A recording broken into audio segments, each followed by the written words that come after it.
Alright, so this is our refrigerator. I just moved it over here to the cabin. And this is a Visanni 7 cubic foot refrigerator. We've been using this for about 2 years now. And as you can see, it has a nice little ice box and a nice little refrigerator section. Unfortunately, I could not dial this down to a temperature I was happy with to minimize electrical use. Here at the property, we run a 24-volt system. On that 24-volt system, this refrigerator is drawing approximately 40 amps in a 24-hour day. Our battery bank is two 200 amp hour batteries for a total of 400 amp hours. So theoretically, this refrigerator, if it was just a refrigerator on, would last probably about 4.5 days before it would drain the batteries. Not wanting to do that, especially if we need to go to town for any length of time period. And if it's not sunny out, we don't have a huge solar bank, so it's not going to charge fully. I know somebody's going to say, well, Rob, why don't you go to propane? Well, propane is even worse economically for us. Why? We have 100-pound tanks. Every time we send tanks to town, it's $160 just to get them to town. Then the cost of the propane to get it filled, which I'll find out what the average cost is up here right now, and I'll post that in the video.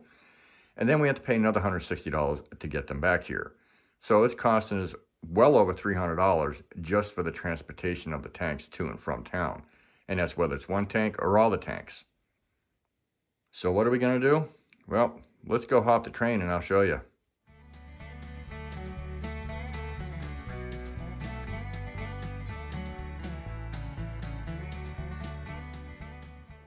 A couple days prior, one of our friends and a subscriber that lives in Talkeetna had sent a text saying, hey Rob, there's something you and Sarah need to see on Facebook. Send us a link, and we checked it out and we liked it. So off we go.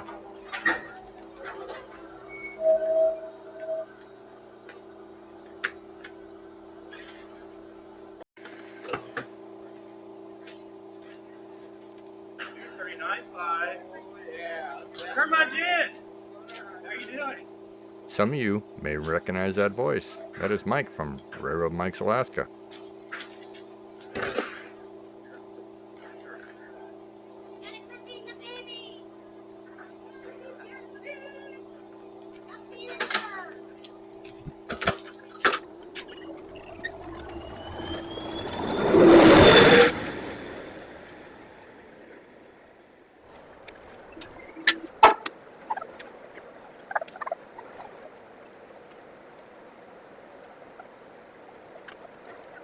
I want to say thank you to all the guys that work on the Hurricane Turn Train. You guys are amazing. Mary, Bill, Ben, Bryce, all of you. You all are amazing, and you make everything so much easier to do up here. You're always kind, you're courteous, and if we have questions, you're always willing to give any answers that you may be able to produce for us. I'd also like to say thank you to those that helped us this day on the train. It was a very busy day. The whole car was full of off-gridders heading to their places if they have, and or going to see other people, including about 6 or 7 other dogs. And y'all jumped to help, and we greatly appreciate that. You guys also make it a lot easier to be up here as well. Thank you.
back up. Sweet on thin ice here, so.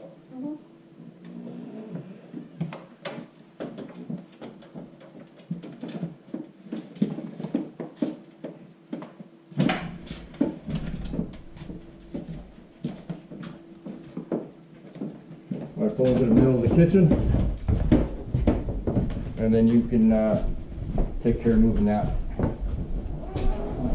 Go ahead and empty that.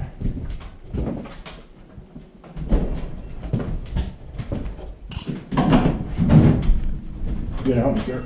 Nope, I got it. Look out. Where's Mich go?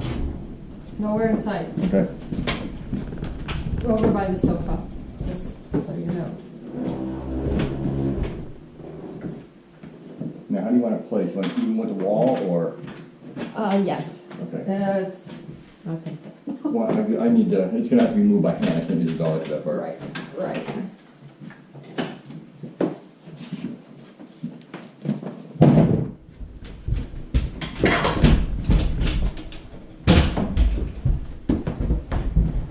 Alright, so I just put ice in here. And it's currently 60 degrees right here in the icebox area. And we're going to see how long it takes to cool down. Unfortunately, I cannot find my jugs of ice. So we're going to try with this ice box for a little while. We're just going to have to keep an eye on it so we can drain it. Alright, let's see how long it takes to cool this thing down. Let me show you guys the rest of the fridge. Here's the 3-shelf compartment. Actually 4 if you count the bottom. And one down here.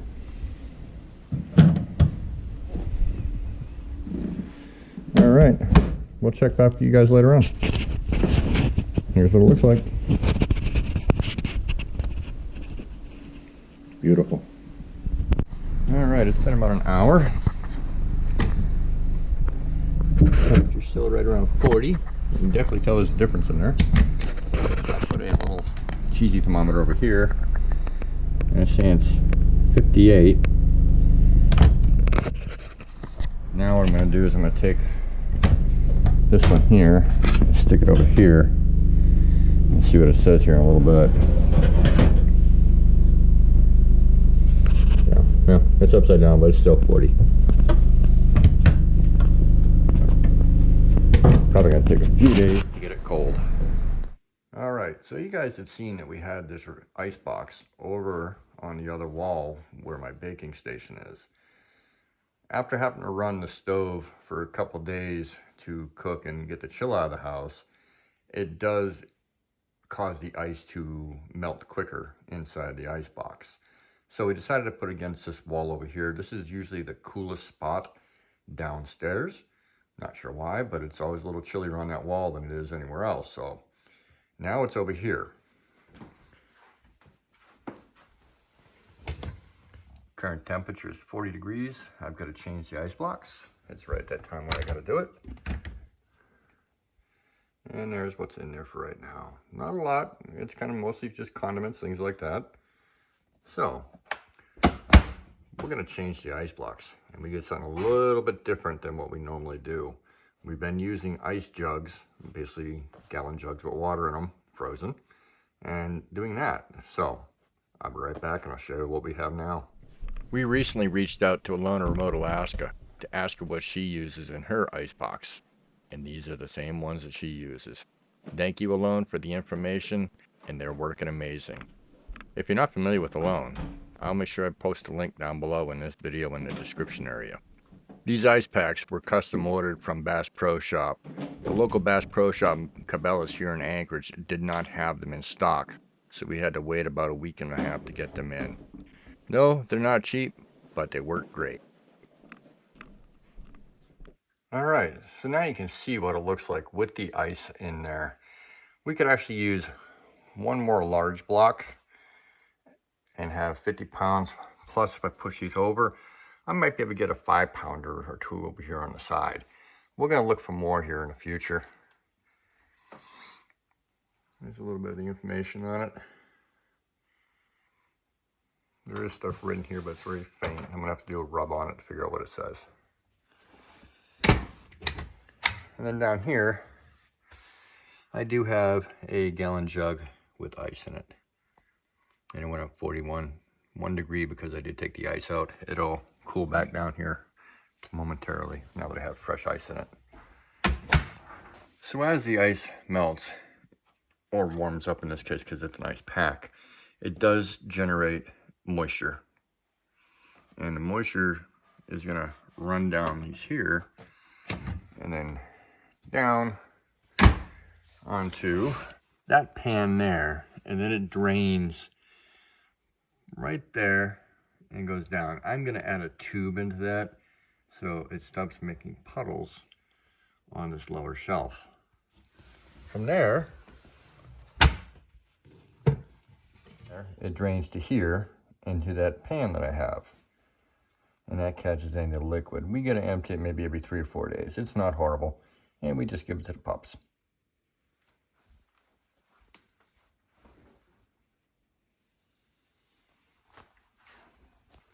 Now mind you, the wood's not perfect. It does have some cracking in it. This ice box is over 100 years old. I'm not going to complain. For the most part, it's in really good shape, and I think as we use it more, it's going to swell, and those cracks will probably seal back up. So here's a little information on the freezer packs from Bass Pro Shop. They are 10 pounds, and I believe the measurements are approximately 11 by 11 by 3 1/4. I wish I would have thought to order 10 instead of 8, but you know what? We have them, they're working, and that's what matters right now. We can add more as we go. Pretty soon, we're not going to need much for refrigeration, as winter is slowly creeping up. With the changeover from the electric refrigerator to this ice box, it has changed a lot on how we do things. No more leftovers. The only thing that's really in there is cold beverages, butter, jellies. When we do go to town, we take these items and put them down in the root cellar in the cabin, so we don't have to worry about them going bad. Well, that's it for this week's video, guys. Thanks for stopping by, checking out the video. And yeah, Mich is getting big and she is getting boisterous. Oh boy. Now, if you get a chance, please share, give it a thumbs up, leave a comment. Giving him the what for, Mishka? And make sure you're subscribed. Y'all have a great day, and we'll see you on the next video. Bye.